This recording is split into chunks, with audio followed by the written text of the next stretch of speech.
chào mọi người nha. Sau khi mà xem cái kênh của mình ý, mọi người có một số bạn thắc mắc là làm sao để có thể xóa được cái nền đằng sau video ấy,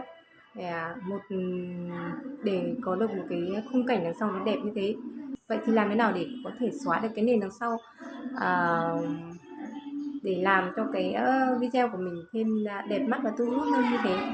Thì hôm nay mình sẽ chia sẻ với các bạn cái kinh nghiệm của mình nhé. Cách xóa nền video của mình khá là đơn giản đấy các bạn ạ. Cái ứng dụng mà mình dùng đó là phần mềm CapCut, cái app CapCut ở trên CH Play ấy. Nếu mà đối với Android, đối với điện thoại hệ điều hành Android thì các bạn vào CH Play để tải CapCut về. Nếu dùng điện thoại iPhone thì các bạn vào App Store để tải CapCut về nhé. CapCut sử dụng rất là đơn giản, các bạn có thể chỉnh sửa hình ảnh, chỉnh sửa video cực kỳ nhanh, đơn giản luôn. Nó nhanh và nhẹ hơn ứng dụng KineMaster nhiều. Mình hay dùng CapCut. Trước đấy thì mình dùng KineMaster dùng cũng được, nhưng mà nó khá là nặng và xuất khá là lâu. Nếu mà đối với điện thoại chip điện thoại yếu hoặc là RAM không mạnh, RAM không mạnh thì dùng KineMaster nó khá là lâu, xuất khá là lâu, nhưng mà đối với CapCut thì xuất rất nhanh. Đây mình sẽ hướng dẫn các bạn cài đặt ứng dụng CapCut cũng như là cách xóa nền video để các bạn có những cái video hấp dẫn và thu hút hơn nhé. Vừa nãy mình đã vào CH Play để tải về rồi, bây giờ phần mềm của nó đã xuất hiện ở đây rồi nha các bạn nhé. Phần mềm CapCut, chúng ta vào CapCut.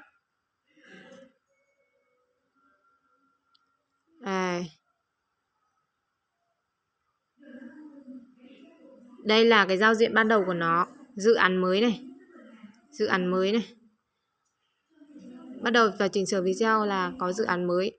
Sau đó mình chọn vào cái kho video của mình. Chọn vào kho video của mình để chỉnh sửa video. Đấy. Trước tiên thì mình hướng dẫn trước các bạn cái giao diện và cái cách sử dụng cơ bản của CapCut trước nhé. Ở dưới này là âm thanh này, chỉnh sửa âm thanh này. Mình di đến đâu thì âm thanh nó chạy đến đấy nhé. Đây là phần âm thanh này, mình thêm âm thanh vào đây. Thử thêm âm thanh vào nhé. Đây là cái dấu cộng bên này là cái phần thêm video vào đằng sau. Ví dụ mình thêm một cái video này chẳng hạn thì nó sẽ thêm đằng sau cho mình như này. Đấy. Đây là cái ảnh bìa, ảnh hoặc là cái gọi là ảnh thu nhỏ của cái video này, ảnh tóm tắt của video này, ảnh tóm tắt nội dung của cái video này. Đây là phần âm thanh này. Chúng ta chọn vào phần âm thanh để tìm cái âm thanh mà mình muốn chèn vào video nhé.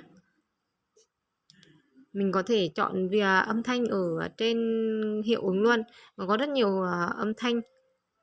Hoặc là mình có thể trích xuất âm thanh từ video chẳng hạn, âm thanh của nó đấy. Mình có thể chọn âm thanh của cái ứng dụng này, nó có sẵn trong cái ứng dụng này. Nó có nhiều lĩnh vực luôn, ví dụ như là 20 minute này, vlog này, travel này, vlog này, fresh này, healing này. Nó có rất nhiều chủ đề âm thanh để mình lựa chọn.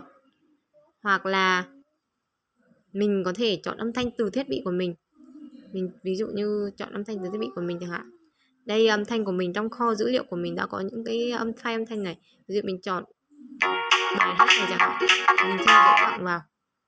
Đấy, đây là video của mình đã có âm thanh rồi. Đấy. Còn đây là phần hiệu ứng này.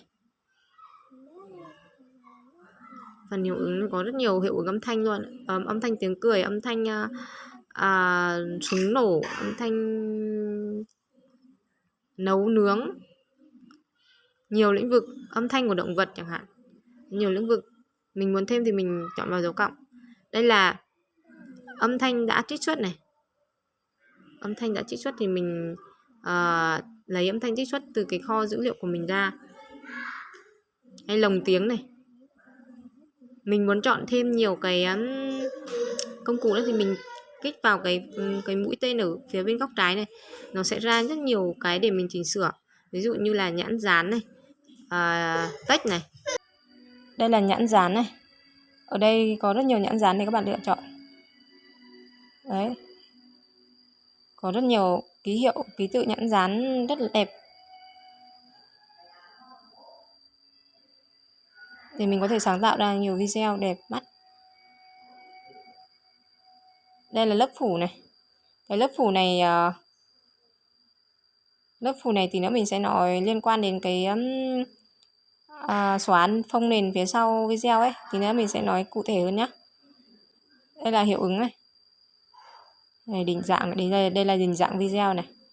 Thông thường định dạng video của trên YouTube là nếu mà chiều ngang là 16:9, chiều dọc là 9:16 các bạn nhé. Bảng vẽ này, màu sắc này, phụ đề, thêm phụ đề chẳng hạn. Âm thanh gốc này, mình sẽ chọn phụ đề là tiếng Anh chẳng hạn. Cái tạo phụ đề này ở trong phần YouTube Studio nó cũng có phần phụ đề, tạo phụ đề cho video ấy. Mình sẽ cài đặt trong phần cài đặt của YouTube ấy, thì nó cũng sẽ tự động bật phụ đề cho mình. Ở đây nếu mà mình không bật lên đấy thì mình sẽ tạo phụ đề ở đây luôn, trong CapCut luôn cũng được. Đây là phong cách của chữ đây. Đây là phông chữ, bên trên này phông chữ này. Chọn phông chữ này. Bên dưới này là cái viền hoặc là độ bóng của chữ này, khoảng cách của các chữ này với nhau này. Ôi rất nhiều luôn các bạn ạ. Dễ dàng sử dụng luôn mà nó rất là nhanh. Rồi, bây giờ chuyển qua cái phần xóa phông nền video ở trong CapCut. Mình sẽ hướng dẫn các bạn nhé. Mình sẽ quay lại từ đầu để các bạn dễ hiểu hơn. Các bạn đầu tiên thì các bạn chọn một cái nền mà bạn muốn sử dụng để làm nền cho video ấy. Thì bạn tìm một cái nền nào đẹp đẹp. Bạn vào mình thường vào cái trang web Pisapay. Pisapay là cái trang web ảnh miễn phí, sử dụng tải ảnh miễn phí chất lượng cao. Đầy đủ chủ đề luôn. Đây là kho hình ảnh đẹp miễn phí chất lượng cao. Rất là đẹp. Mình thử chọn cái ảnh này nhá. Ảnh đồi núi thung lũng này. Tải về này. Chọn dung lượng của ảnh.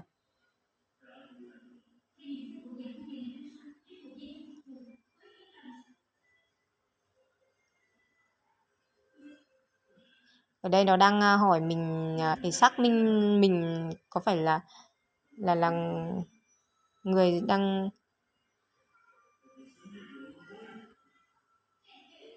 đang xác minh danh tính ấy. Xong rồi, bây giờ mình tải ảnh về nhá. Ok, ảnh của mình đã có một bức ảnh đẹp rồi để làm nền rồi. Mình quay lại ứng dụng CapCut nhé. Mình cho vào dự án mới. Trước tiên mình lấy cái ảnh nền đã. Đây là nền, mình thêm vào. Xong đó mình chỉnh vào, chỉnh cho cái chỉnh phông 16, tỷ lệ 16:9 nhá. Tỷ lệ 16:9 cho nó vừa với cái phần âm thanh. Các bạn vào chỉnh sửa nhé. Vào phần cắt nhé. Để mình chọn tỷ lệ 16:9 cho đúng với tỷ lệ của YouTube. Mình cho thêm lớp phủ nhé. Mình nhấn vào thêm lớp phủ.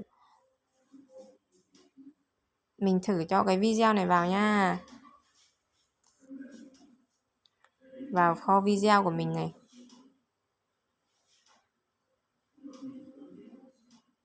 Vào đây nha. Vào đây thì mình cắt nha.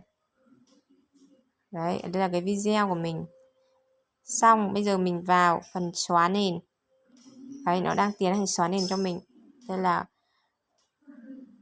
nó đang xóa nền đây này, đang xóa các bạn nhé. Chờ cho đến khi nào mà xóa được 100%.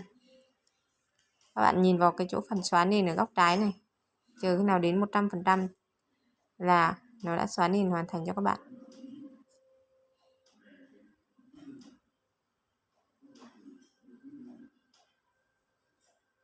Nó đang xóa nền đấy.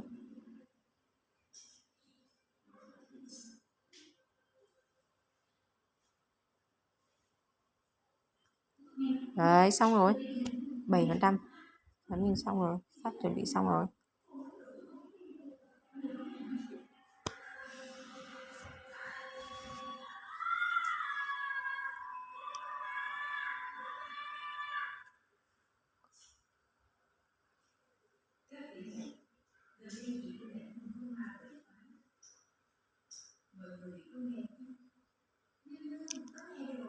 Xóa cực kỳ đơn giản luôn. Mình sẽ có một video của mình sẽ có một cái background cực kỳ đẹp mắt. Mà không cần phải set up cái background để quay video. Ngày trước thì mình hay phải tốn công sức để mua những cái phông bạt đấy, những cái giấy dán tường ấy để thiết kế cái chỗ quay, góc quay của mình. Nhưng mà từ khi mà biết cái cái ứng dụng xóa nền này thì mình không cần phải set up gì luôn. Mình vào mình xóa nền là xong.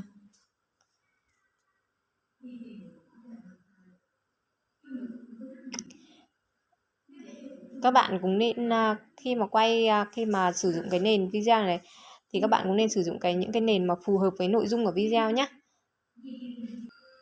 Mình thấy ok rồi đấy. Đấy, bây giờ mình thử xem lại cái phần xóa video của mình xem các bạn có ok không nhé. Xin chào tất cả mọi người. Vậy là mình đã hướng dẫn xong các bạn cái cách xóa nền cho video ở trong ứng dụng CapCut. Video tiếp theo mình sẽ hướng dẫn các bạn những cái thủ thuật hay hơn. Các bạn nhớ theo dõi và ủng hộ kênh cho mình nhé.